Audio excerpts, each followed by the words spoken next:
Warning. The following may contain concepts, ideas, and/or reflections unique in nature and not yet approved by government and/or corporate entities. This content is for entertainment purposes only and is not intended to stimulate further reflection or to perpetuate additional discourse beyond the scope already outlined by institutional curriculum. All right. What say you, Monday? What saved me on Monday? Well, I doth speaketh about hate. No. The hate inside my heart. No, that don't say doth that. desireth to come out It's for hurtful all to see. and hateful and injurious. And so when we speak about hate, one interesting component is that it has been demonized in this age of the modern Probably man. misconstrued. So we're going to talk and discuss about hate, about some of the, I sound kind of Canadian there, about. Anyways, we're going to talk about some of the utility of sometimes having hate, that it's not always a bad thing, how the terminology of hate is used, and again, another form of propaganda and thought manipulation. Yeah, we're gonna be breaking into it. This could be a long one, so buckle in, everybody. Let's see the intro.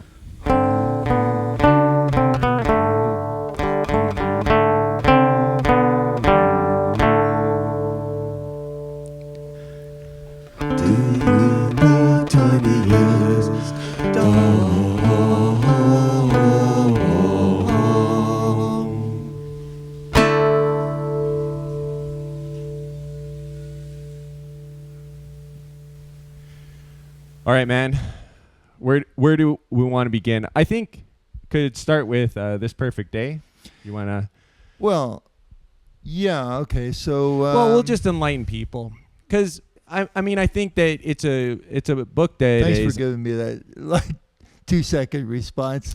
Well, I don't know. It looked like you're having a bit of a stroke. So would you like to answer the question now, or would you like to stay on the witness stand for another 2 seconds? Well, do you want to inform the fine folks out there? Well, This Perfect Day, yes, is sort of dystopian. Written in I think the 1960s. 1970, I think, is when it was published by Ira Levin. Yeah, Ira Levin, the same author who who wrote Rosemary's Baby and Stepford Wives. Yep. And now in this dystopian or utopian future, if you want to call it that,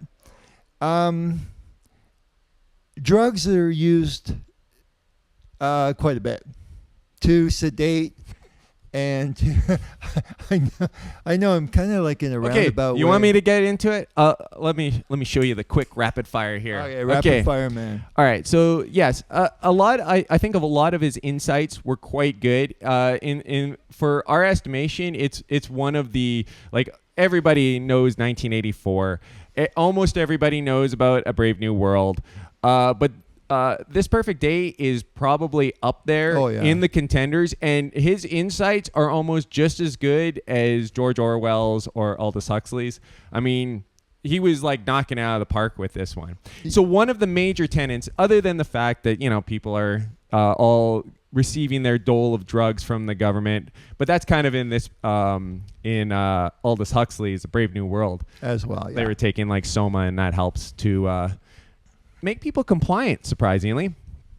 But where this ties into what we're talking about with hate is that a lot of profanity has basically, it's commonplace. All the profanity that we have come to know and love is used quite used flippantly, right? It's everywhere. It's a part of their everyday lingo. But the words that have been that are now taboo in his world was hate, brother, fight, brother. Anything that was referring to anger, rage, violence, anything in that spectrum. But hate was probably one of the worst. It was the fuck of their world. Right. And so everybody had counselors, and you were being monitored. Everybody was monitoring each other in a sense. If they sensed that you had any type of any reason to go to a counselor because you were displaying something that just didn't quite seem like brotherly and lovey-dovey, Yeah. you were sent, in a very helpful way. Yeah, very important to eradicate any sort of anger or hate. If you had any anger or hate, you just get an extra dosage of drugs. Yeah, you could be walking past somebody in a parkway, and if you had an agitated look on your face, which was not something that was common in Are this you perfect feeling day, hate, brother? you would be reported. Yeah. And then you would put your arm in this machine, and Uni, which is this giant computer, would give you what Uni thought you needed. So if you haven't read This Perfect Day yet, it's a very good, and I think it will speak to the modern age quite succinctly, because it has some really good insights, especially for the time in which it was written. Fast forwarding to today, it seems like pretty on the nose. A lot of and there's no reason for our discussion today to get any further into that novel. No, let's crack in now to what we're dealing with in.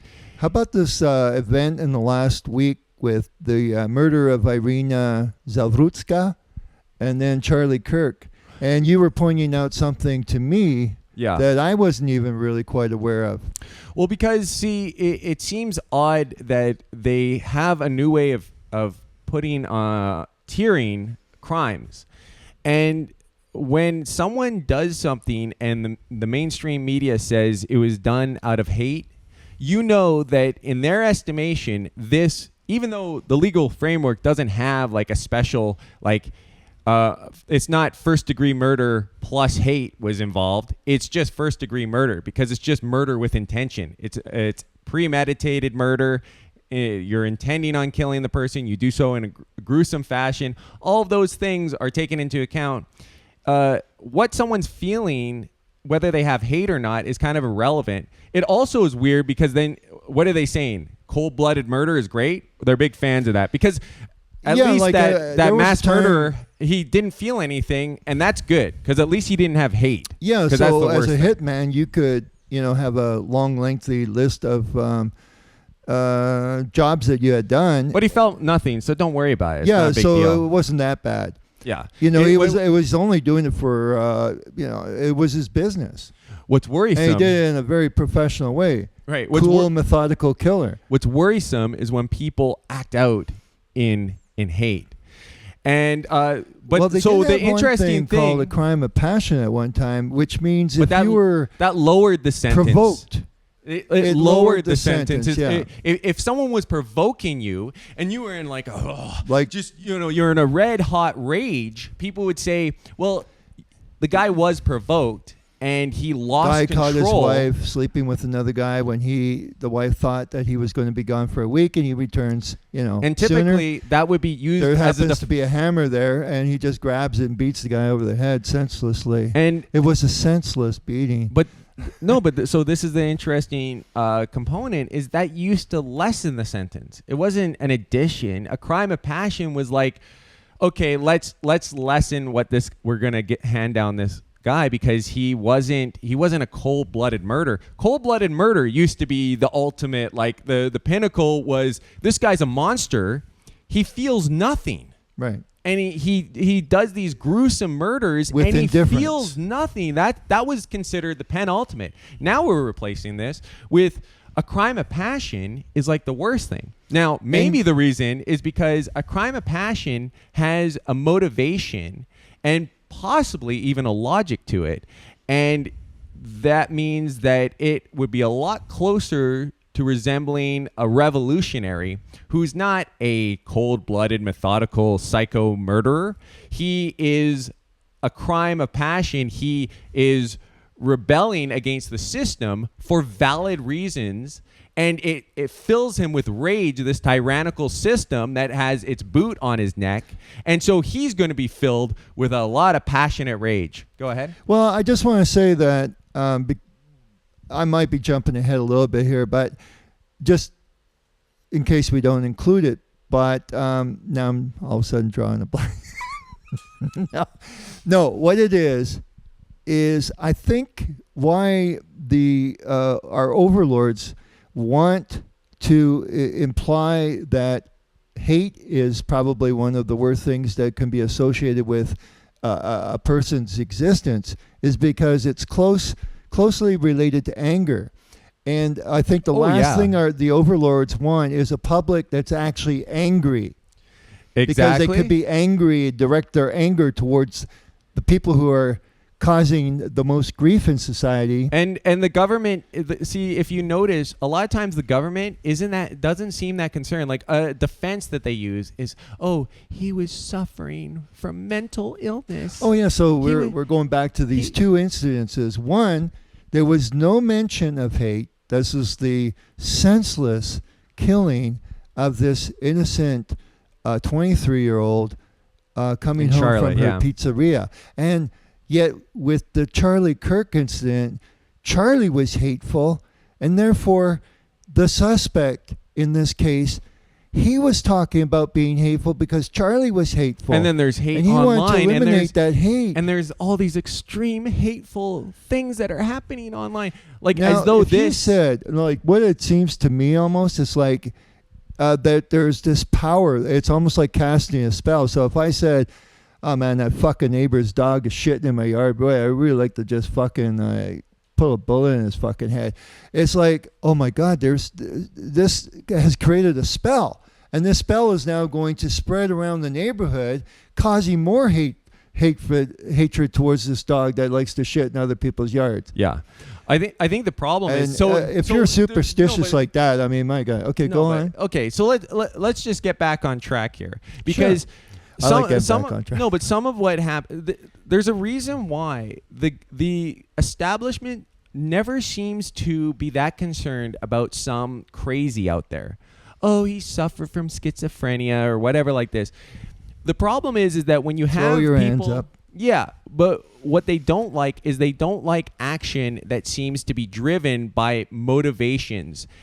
Basically, you could say that you could replace hate with logic and go, he was full of logic, at least in his mind, that this was deserving or there was some sort of mental process that he was going with. That is worrisome to them. Yeah. They don't like that people are putting one piece and then another piece and blocking together a coherent thought. Because that's why they don't vigilantism. Right, and that's why they don't go after these people, and nobody seems that worried about some crazed psycho because he is disassociated. He isn't acting on rationality, and hate is a good indication of cognition, because if you take like an example of a chef, right?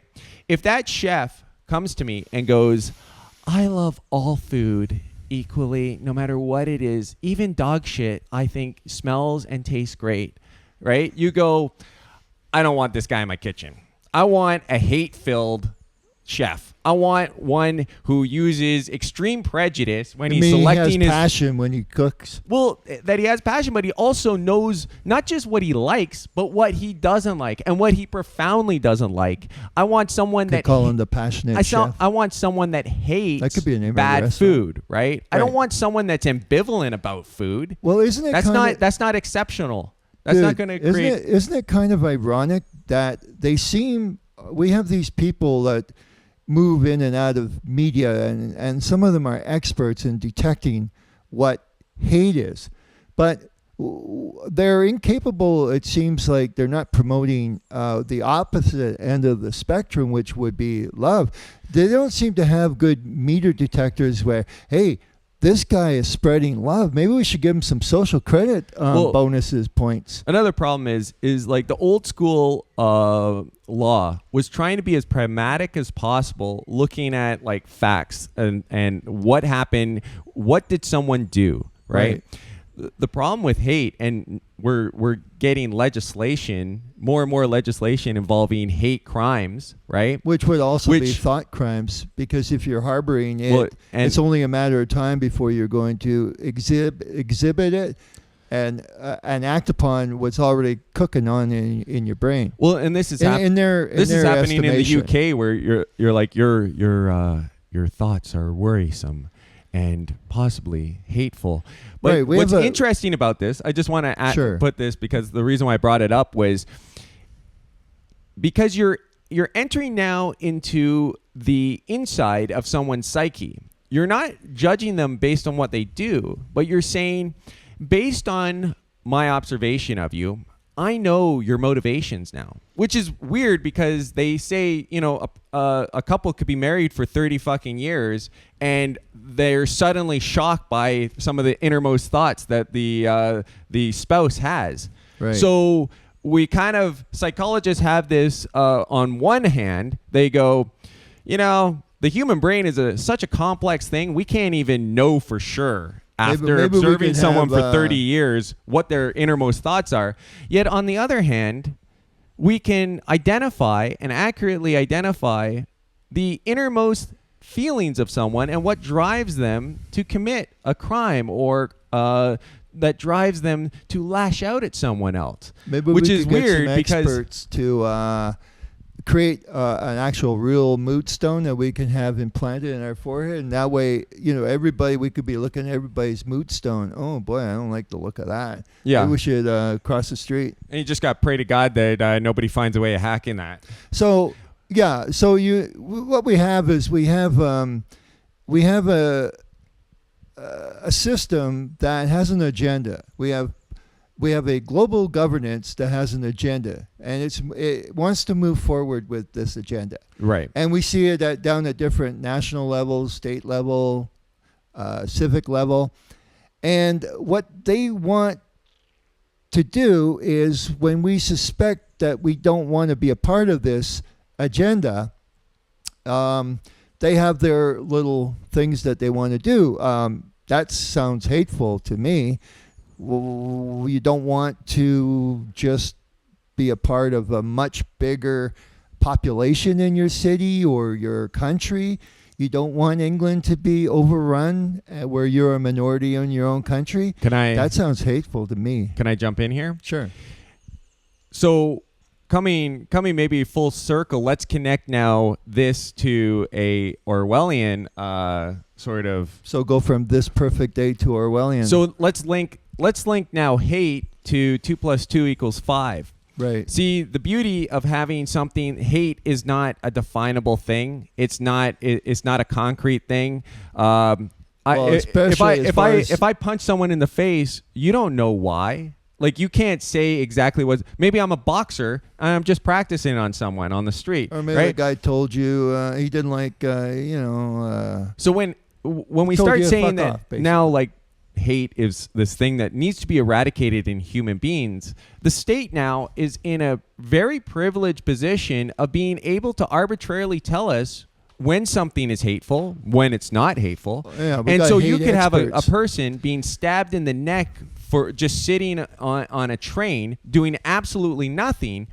And if the state says that wasn't hate, that's schizophrenia, we just have to accept that, because how the hell are we going to know what's going on in someone's brain? Well, no, the first thing they would can not instruct say that.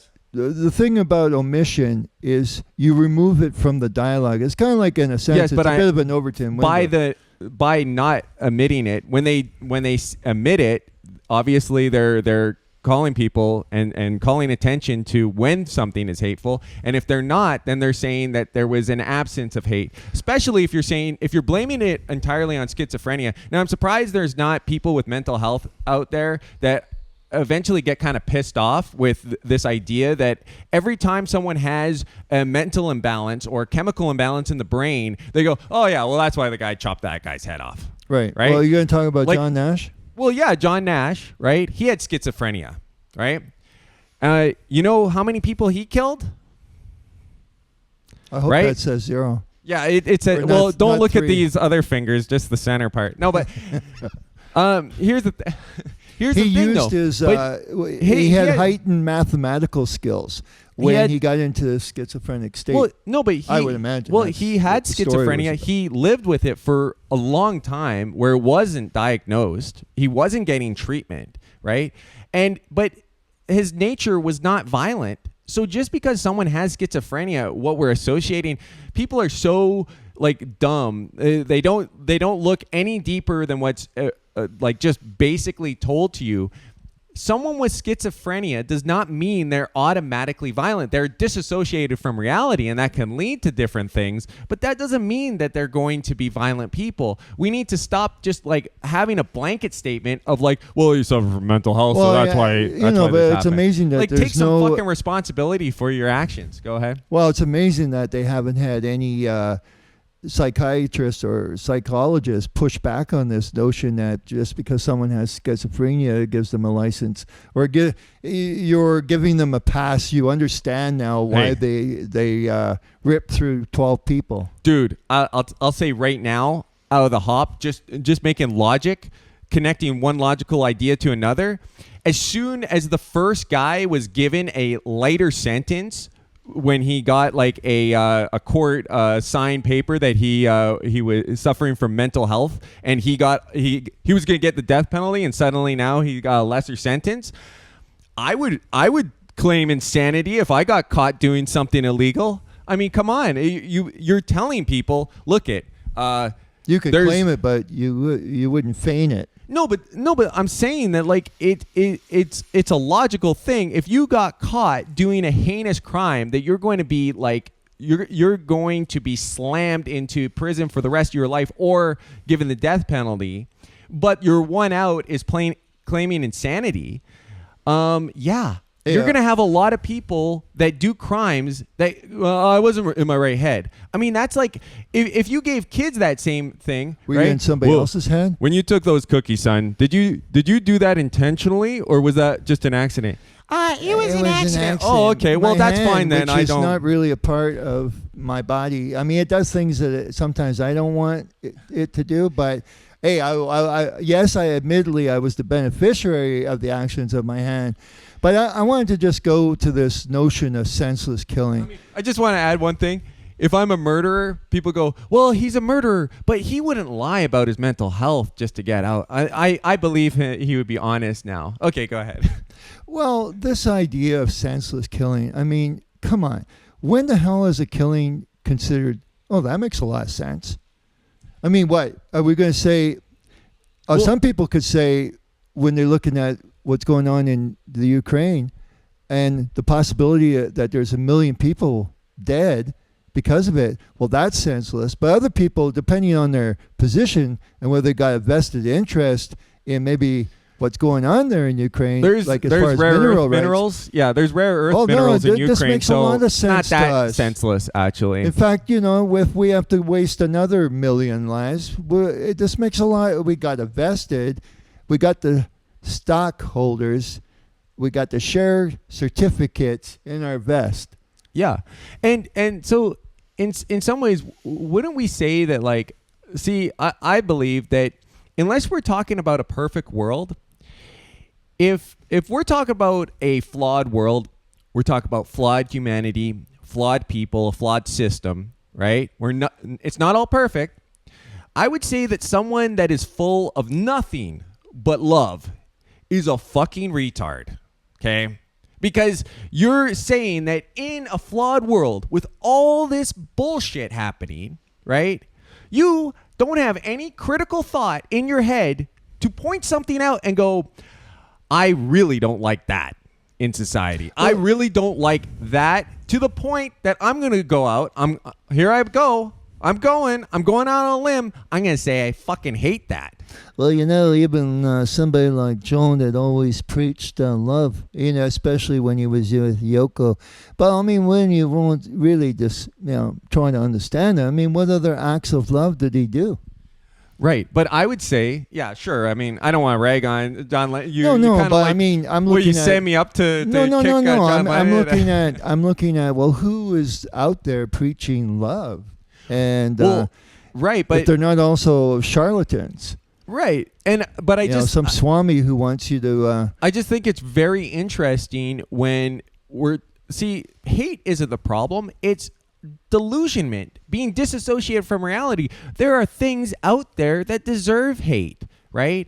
And there are things out there that deserve love. And someone that's able to distinguish between the two their love, I believe, has way more value than someone that just loves everything unconditionally with You know what you're not getting though? What's that? Well, it's the government that tells you when you can hate. Yeah, it's the 2 + 2 = 5. You have to come to us because hate is this intangible thing, right? So when it applies, the government will I know of no person that's out on the street and they just look at two people arguing or something and they go, that guy has hate. I can see that guy has hate in his heart. Right? Yeah. No, I mean, the reality is all we can judge is on people's actions and really nothing more. When the government starts saying, well, I know that he never did anything, but let you in on a little secret. This guy was full of hate. And that, in and of itself, even though he's done nothing, is the crime. The crime is the thing that we can anti-socialism. Anybody that just wants to be reclusive is probably because they hate. Yeah, you humanity. hate humanity. But this what it comes down to is they want to create this arbitrary nature. It's not just so you can stamp a stamp of hatred onto a situation and somehow elevate its importance. Yeah, you're moving away from the rule of law, and it's becoming a lot more ambiguous and left for interpretation by these masters of law in these big gowns. Now, for the average person, hate is not the danger.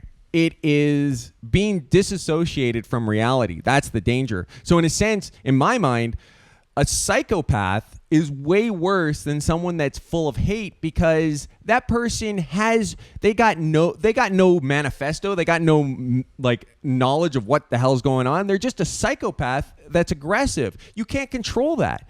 With someone that has hate, as long as they're not delusional, see, this is where people go, oh, but what about this person or that person? Those people are we already have laws against killing, so we don't really need to be, oh, well, this was bad because he killed someone, but really because he hated the person before he killed them.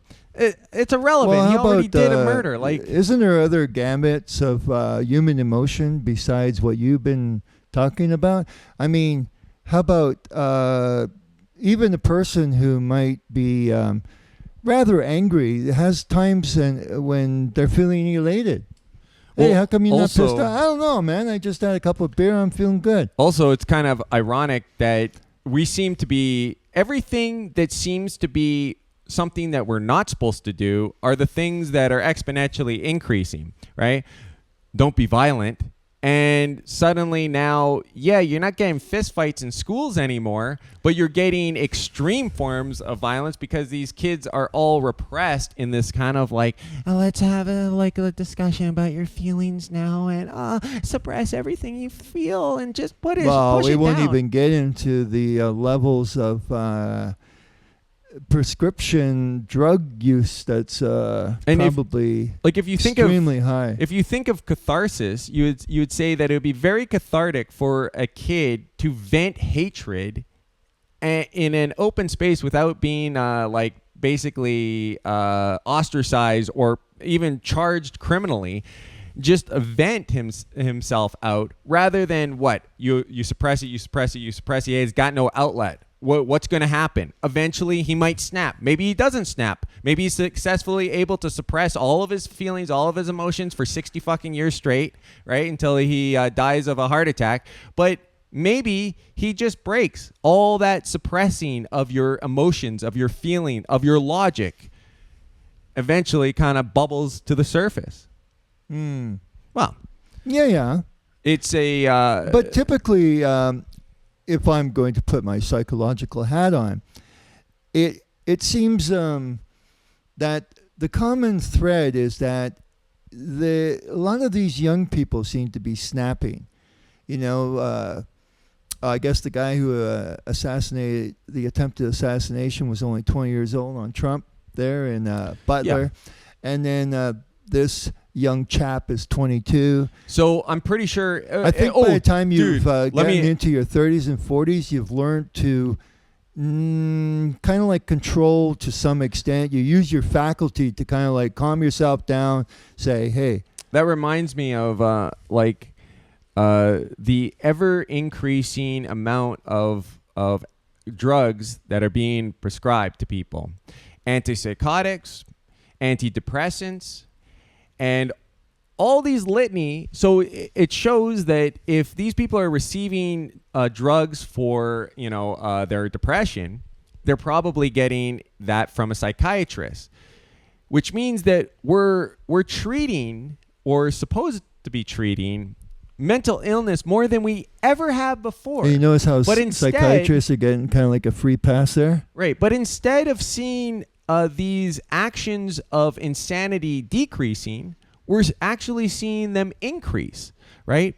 If you compare the number of mass shootings in like 1950, right, when hardly anybody was on antidepressants, almost nobody was on antipsychotics, right? Yet the amount of like mass shootings was like hardly even a blip in comparison to today, when everybody's supposed to be getting treatment. Okay. So maybe the problem is the fucking treatment that you're getting. Right.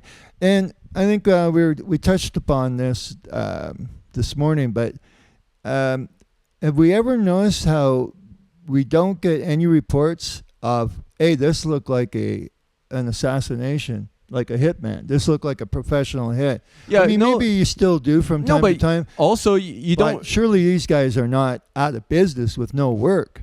Yeah, it's always this guy with a mental imbalance. It's always one guy. It's never a group or an organization, right? We're always dealing with just some crazies, which seems incredibly convenient for anybody that is in the criminal underworld. Or no, like you'll hear about, black on black crime maybe in Chicago, like, the homicide rate going up, to 2,000 or something so far this year, whatever it is. You never really hear about Hispanic. What do they want to like brush that under the rug? Like they don't have any gangs that or killings. Maybe we're just not aware of another thing that's local kind of news. Interesting. If you're looking at the Charlie Kirk thing, right? If you look at the facts that the FBI is releasing, the facts are garbage. It doesn't make any sense, right? They arrested 2 guys before getting the real guy, but they then released video footage of the guy going up the stairs to the shooting position. But if you already had that video image, why would you be arresting 2 other guys, right? Why is it that the video camera shows him walking up with a backpack, but the gun was supposed to be a fixed barrel rifle? Yeah, that was like, we don't want to 44 inch. No, but here's the thing. So all the facts of the case seem like bogus and crap as far as how they're presenting it, right? Maybe they're holding on to some facts to make us look stupid, but whatever it is, the facts as they're presenting them don't add up, right? But what we're talking about is hate and online hate and what can drive the polarization of politics and how much hate is in the politics. Oh, and so who the that's hell's what the we're expert focused on. That's going to analyze this and go, well, yeah, that was hate. So that I'm not kind of sure. Sure of. So we're ignoring that. all the facts. We're not concentrating on the facts of the case. We're concentrating on this ethereal idea of hatred and the spread of hatred online. Like we haven't heard this regurgitated over and over and over again, right? And none of the facts. Was this guy on medication? How did he get the gun up there? How did he then get the gun into the woods? All the facts of the case not really adding up, not making sense. I mean, they went from he was a hate-filled Nick Fuentes follower to then he was actually a hate-filled pro-trans rights. And yeah, they're all over the it's place. Like, so I mean, it's not. So it's worth like we don't actually know what he thought, but we do know whatever he thought, it was filled with hate, and that was a problem, right? And this is the type of like separation and divorcing from logic and demonizing a word that has an immense amount of faculty to it. It has there's a good amount of utility that you can get from the word hate, right? Because not every for example, anger. One thing I really define as anger is typically more of a reaction to something. It's more of an immediate thing. Very seldom will someone sustain and hold on to anger for a prolonged period of time. But hate has more of a slow building to it, right? So you get angry when you're cut off in traffic, but you hate the fact that on-ramp is too short, which is causing all of this chaos and congestion, in the first place, right? So hate actually connects more to the logical side of the brain, where you're slowly analyzing something and going, you know what? Every component of this thing that exists, I hate it, right? And anger is just, you're reacting to something. You're not thinking quite as much. You're just reacting. Well, I think they want to try to. Most people are wanting to be nice people. I want to be looked at as a nice guy, right? Yeah. And you got lots of gals out there that want to be nice gals. They want to be perceived as being nice. Yeah. You're not a hateful bitch. So this thing, which is more or less contrived, because it's something we act out when we're walking down the street, passing people, letting them walk, giving way to them, blah, blah, blah. These are niceties, but they're not necessarily based upon, it's something that we choose to do because it's an attribute that we think we want to have. Well, and that goes to the irony as well. But it could be gone like that. No, but it's something that it's like what? So what we're assuming now is that nobody is capable of lying, right? If someone's full of hate, they're just going to say hateful things and everyone will be able to see it. Well, that's pretty fucking convenient. I mean, how great is that? But it's also weird because as far as I understand it, a person with Tourette's isn't filled with hate, but they say hateful things. But it's just because their inhibitions are like almost non-existent, right? And so then we could say, well, what about other people? Is there maybe a degree of transition from someone that has absolutely no inhibitions to someone that has a moderate amount? And maybe they're a crass comedian who doesn't care about offending people as much as the average person would. And he ends up getting a good following, and they expect that from him. But now, does that mean that he has hate just because his inhibitions are lower? It's this weird thing of suddenly putting some superpower on the government and the establishment to be able to peer into people's souls and see what the content it's made out of. And this is why this focus around hate is so bothersome to me, is because it's not based on logic and it's not based on like any sort of empirical evidence. It's based on arbitrary decision making where they can guide a situation. It's only extrapolated from flippant remarks. You could say to some chick, I love you. Well, I mean, say it with a little bit more sincerity and passion than that. But my point is that you may not really mean it. But that's what I said about lying. But that's what she wants to hear, right? So you learn to tell people what they want to hear. And that doesn't make. I mean, it makes you maybe clever. And I would say that a lot of people, like if you want to take the knees out of anybody nowadays, you can just say that he is a peddler of hate, or he's focused on hate. He draws hate out of his followers or his listeners, and you could basically destroy him just from a character assassination of saying that he's associated with hate. But to me, but I think once again it's so closely related to anger. Like you could say you're inciting. Yeah, but dude, they could get rid of anger as well. I mean, they want to get rid of. They want to get rid of violence. They want to get rid of hate. They want to get. So I could easily see anger being on the chopping block, but the point is that eventually. You're not going to have anybody being able to say any contradictory thing to the state. Every politician that is contrarian to the established order as it is today could easily be just labeled as a hate monger and basically completely discounted. Which is also immediately. inciting, which is also possibly influencing mobs.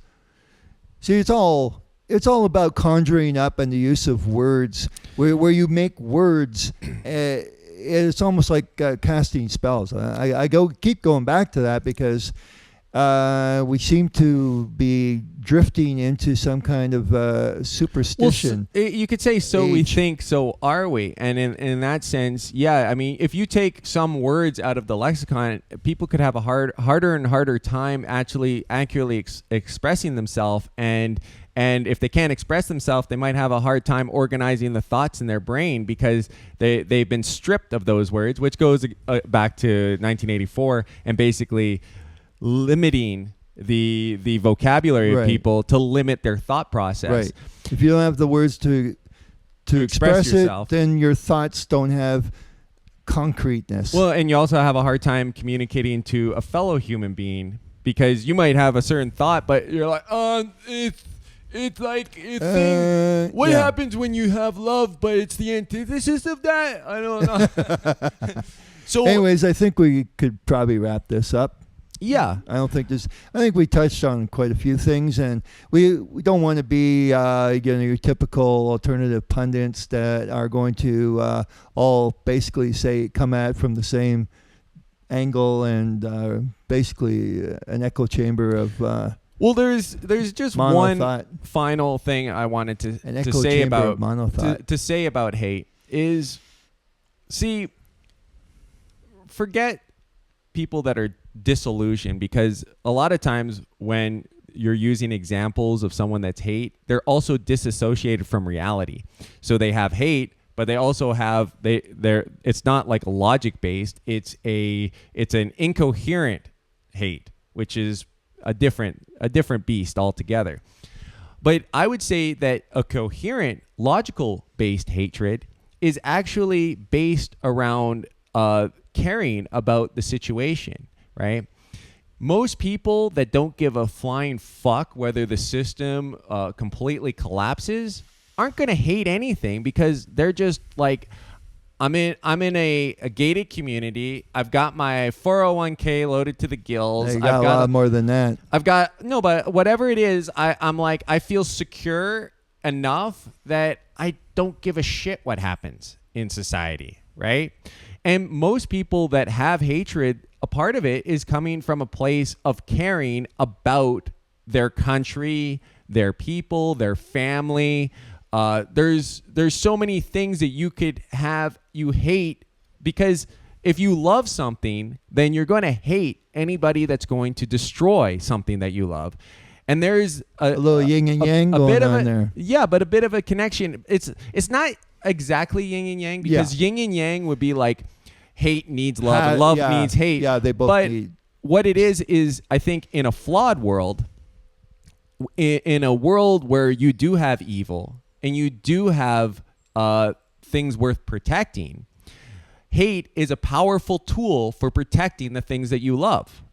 And it's not a thing that should be avoided. It's like a sword that you should keep in your scabbard when it's a time of peace and a time of pleasure, but you should have a fucking sword to defend what you love when the time arises. That is the utility of hate. We can't just get rid of hate all completely unless you're delusional enough to think that we're living in a utopia where there's nothing bad in the entirety of the planet, in which case I don't think you're going to be watching our videos. I like to, just give a toast and say a wish to world peace. Well, yeah, it's a great way of grandstanding too, right? Like anybody that says, I'm a defender of hate, you sound like a prick. And anybody that says, well, you know what I actually believe in? You know what I'm actually really passionate about? I'm really passionate about love, not hate like you. Oh, okay. Well, way to put your neck out there. You and a lot of gigolos are all compassionate about love. Yeah. No, I mean, so I think we've elucidated our point sufficiently here, and I'm very proud of ourselves. Yeah, and we'll be back tomorrow with some more insights.